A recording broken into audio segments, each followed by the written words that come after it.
প্রথমবারের মতো ASEAN cup football খেলতে যাচ্ছে বাংলাদেশ।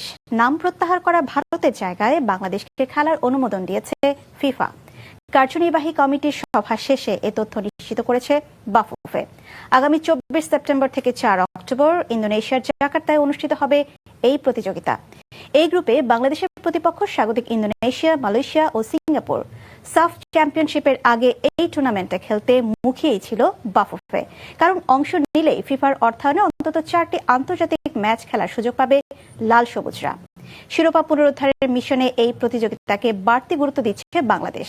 হামজা চৌধুরী, সৌমিত সোমদের এই টুর্নামেন্টে পাওয়া যাবে বলে আশাবাদী ফুটবল ফেডারেশন।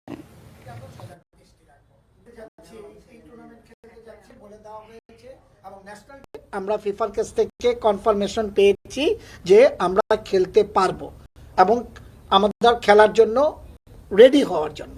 এটা ফিফার আন্ডারে